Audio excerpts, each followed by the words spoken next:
2, 1, ignition.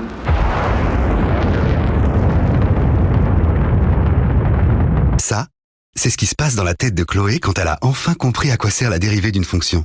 Quel que soit le niveau ou la matière, Academia propose des modules intensifs en petits groupes après les cours dans ses 110 centres. La solution idéale avant les examens. Réservez vite. Appelez-nous ou renseignez-vous sur academia.fr. Academia. Comprendre, ça s'apprend.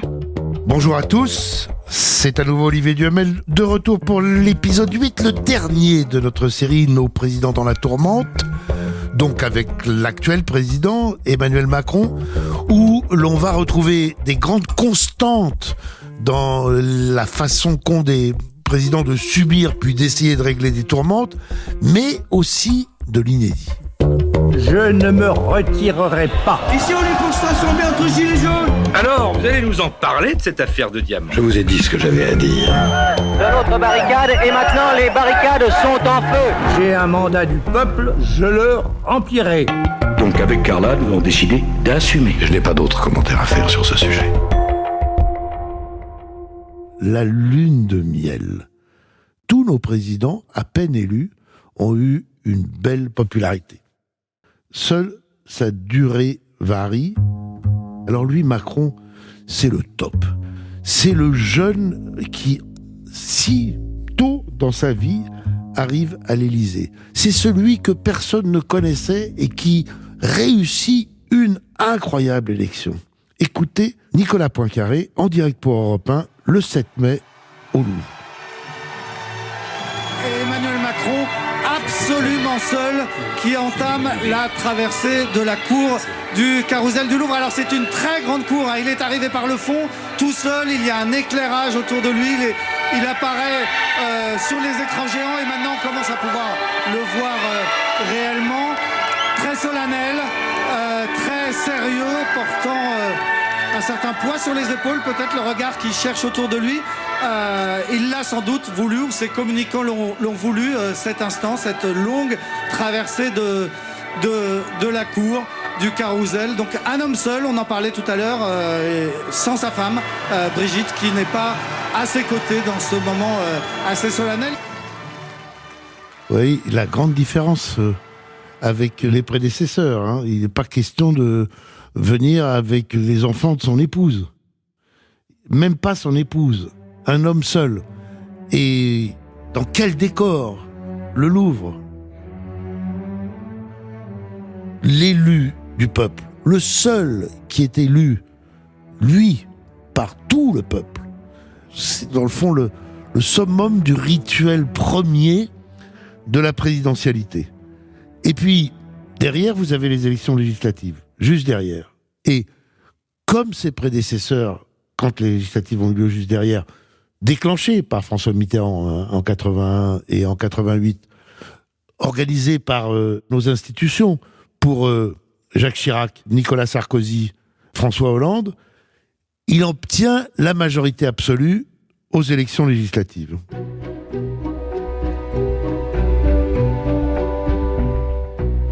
Donc, le nouveau président a pleinement le pouvoir. Il a été élu par les Français, il a une majorité à l'Assemblée nationale. Et comme ses prédécesseurs, deuxième temps, une fois que vous avez gagné les deux élections, la présidentielle et la législative, vous engagez des réformes. C'est ce que Giscard a fait en 1974, on se souvient, on l'avait évoqué, le droit de vote à 18 ans pour les jeunes, la loi Veil sur l'avortement. C'est ce que François Mitterrand a fait en 1981, avec la retraite à 60 ans, la semaine supplémentaire de congés payés, l'abolition de la peine de mort, etc. C'est ce que Jacques Chirac avait essayé de faire en 1995, où il a buté sur les grandes grèves de décembre et dû faire partiellement marche arrière. Et du coup, cet activisme politique, au début, plaît. Les gens se disent, bon, il applique son programme, il a été élu pour quelque chose. Mais, pour part, ces réformes, elles heurtent des intérêts, elles portent parfois, au moins pour partie, atteinte à certains droits, et elles provoquent la fin de l'état de grâce. Elles provoquent l'arrivée de l'impopularité.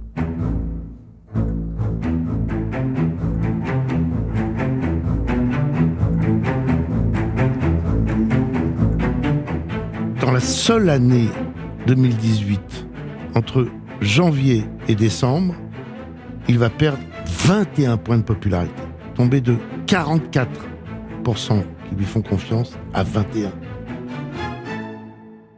Qu'est-ce qui s'est passé dans cette année 2018 pour expliquer ça ? Il y a eu 2 grands événements tout à fait différents. Un premier qui commence au début de l'été, quand sera révélé qu'un de ses conseillers sécurité à l'Élysée, M. Benalla, a participé à tabasser des manifestants pendant les manifestations du 1er mai, affaire qui va rebondir avec plein d'événements, mais qui à chaque fois va mettre en cause quand même au moins l'autorité du président de la République ou le recrutement de quelqu'un qui ne respecte guère les règles. Mais il n'y a pas que ça. Il y a le fait que les premières mesures qu'il a prises ont été des mesures perçues comme, et pour part, très favorables aux riches. Et parallèlement, fin de l'indexation des retraites, parallèlement, augmentation de la CSG. Et il y a une colère qui va monter dans le pays. Une colère qui va exploser de façon totalement inattendue et de manière totalement inédite avec les gilets jaunes. Génie de la com, de gens qui ont trouvé spontanément une image pour symboliser leur protestation, une image que tout le monde pouvait se procurer en achetant pour quelques euros un gilet jaune, une image formidablement télévisuelle, qui ont inventé une série en organisant comme une série télé, un rendez-vous, un épisode tous les samedis, seulement, dans son point de départ, contre l'augmentation programmée de la taxe sur l'essence et sur le gazole. Et ce mouvement est immédiatement populaire. Et Macron se le prend dans la figure à Verdun le 6 novembre. Je vais venir au carburant, mais le carburant, c'est pas Bibi. Oui, mais bon, il y a quand même des taxes de l'État. Non, mais c'est vrai, et je les assume. Mais il faut regarder aussi d'où elle vient, l'augmentation. Aux 3/4, elle vient des cours mondiaux. Et si on veut y répondre, c'est de la stabilité politique. C'est quand vous me voyez parfois loin à me battre sur les terrains internationaux, c'est aussi parce que ça sert à ça. Ça évite que les choses s'embrasent. Bon. Ensuite, oui, il y a des impôts. Il y en a toujours eu sur le carburant. Mais là, les Français ont changé. Vous écrasez les gens tout de suite. Non, on n'écrase personne. Avec le carburant. Non, on n'écrase personne. Les gens peuvent plus aller travailler correctement. Non, alors, je vais vous dire. D'abord, en voiture, c'est leur outil de travail. On n'écrase pas, mais les mêmes gens, ils nous disent avec impatience. Moi, j'en ai marre que ma gamine, elle ait la bronchiolite, qu'on respire plus un air, qu'on continue à émettre. Donc, vous voyez, on est parfois paradoxaux. On l'est tous, hein. Vous voyez, il est très sûr de lui. Il est rigolard. Le président, c'est pas Bibi. Nous sommes le 6 novembre. Nous sommes à 11 jours de l'explosion du mouvement des Gilets jaunes sur les ronds-points et dans les protestations du samedi. Et dans le fond, c'est tout à fait nouveau, ce mouvement. Mais ce qui est pas nouveau pour beaucoup de présidents, c'est de se prendre tout à coup en pleine figure une situation extrêmement violente ou extrêmement difficile à maîtriser et pas du tout prévue. C'était, dans notre premier épisode, pour De Gaulle, le putsch d'avril 61. C'était pour Pompidou et De Gaulle en mai 68, la révolte de toute la société. C'était pour Mitterrand, le soulèvement de l'école libre en juin 1984. Pour Macron, c'est le choc du 17 novembre. Édition spéciale de Tout Terrain consacrée à la mobilisation des Gilets jaunes. Pas moins de 1000 rassemblements à travers toute la France. Près de 50 000 manifestants, vous l'avez entendu dans le journal de la mi-journée. Une femme, une manifestante est morte renversée par un automobiliste. Ce scénario tragique, c'est sûrement ce que redoutaient le plus les autorités face à ce mouvement spontané sans véritable organisateur. Jusqu'à 14h, nous serons... Alors c'est un mouvement, je le répète, sans précédent, par son symbole, les gilets jaunes, par les lieux utilisés pour protester, l'occupation de ronds-points, par la façon de mobiliser, parce qu'on utilise les réseaux sociaux. Il n'y a pas de syndicat derrière.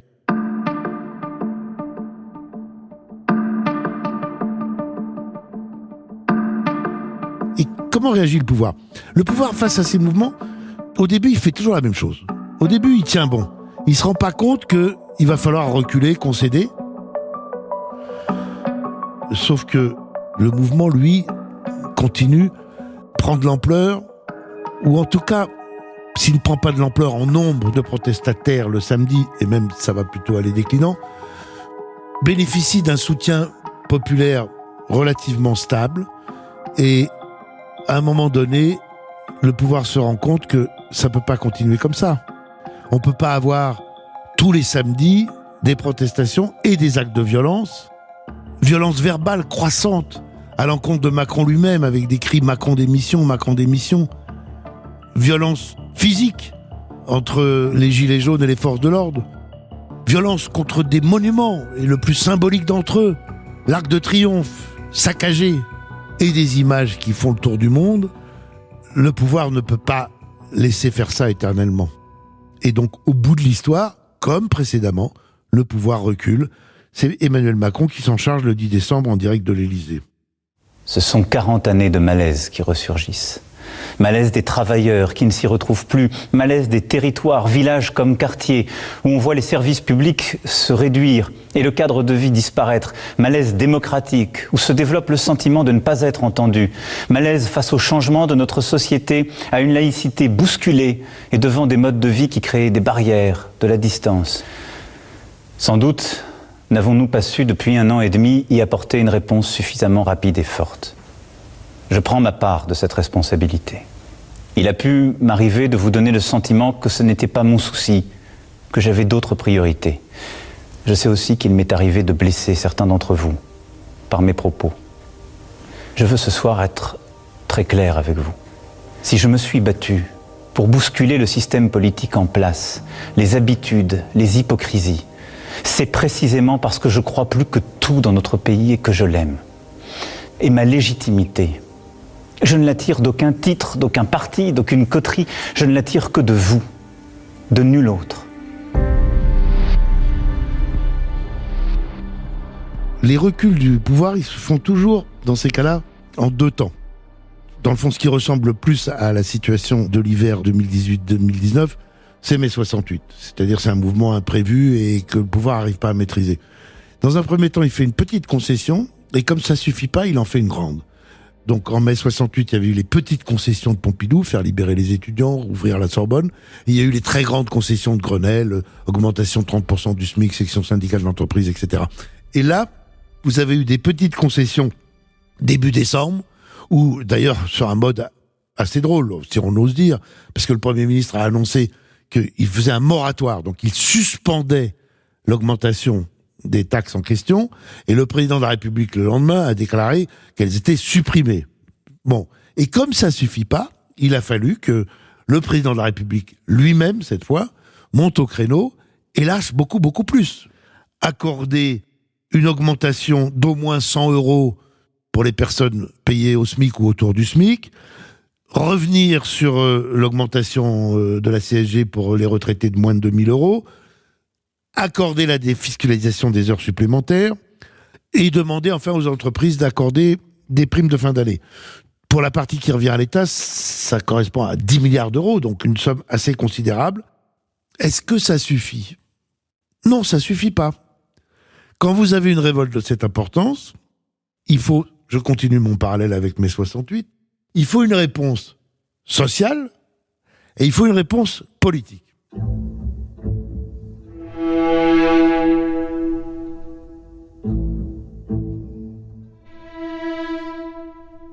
Quelle réponse politique Emmanuel Macron pouvait-il choisir ?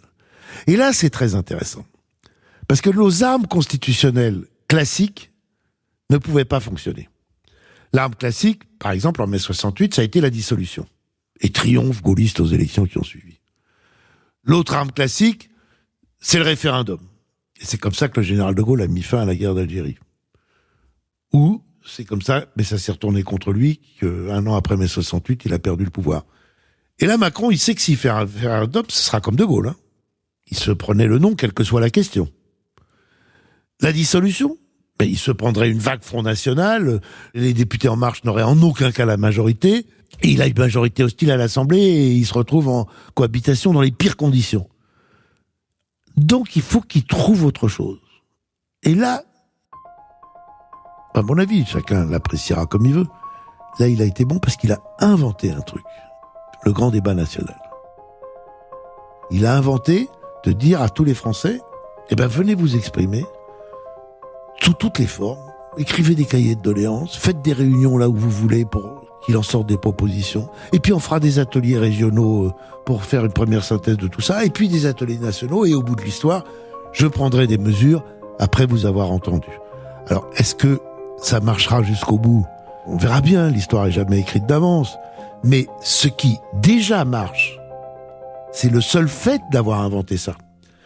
Parce qu'au lieu d'avoir une seule histoire qui se raconte, en tout cas tous les week-ends, qui était l'histoire des Gilets jaunes, vous avez deux histoires qui se racontent. Vous avez l'histoire des Gilets jaunes et l'histoire du grand débat.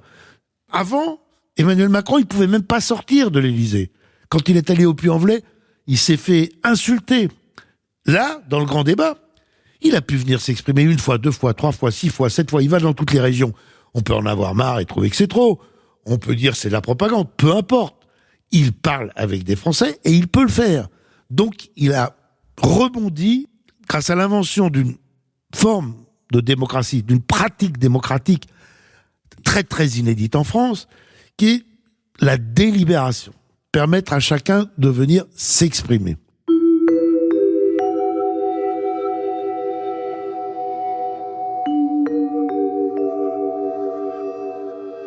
Notre 5e République connaît un moment très important. Parce que il y a 2 hypothèses pour l'avenir. Ou bien on en restera là et on retournera à notre démocratie représentative classique avec ses limites et la défiance dont elle est l'objet.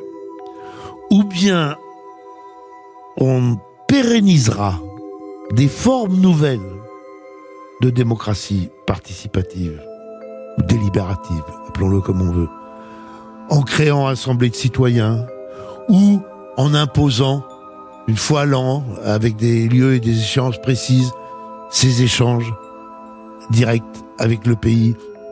Et à ce moment-là, parce que les armes traditionnelles qui avaient pu être si bien utilisées par nos prédécesseurs se sont usées, ne fonctionnent plus quand la politique est à ce point-là critiquée et rejetée, la 5e République se régénérerait par l'invention d'outils institutionnels nouveaux. Et ça, c'est la suite de l'histoire. Dans les mois et les années qui viennent, on reviendra sûrement vous la raconter.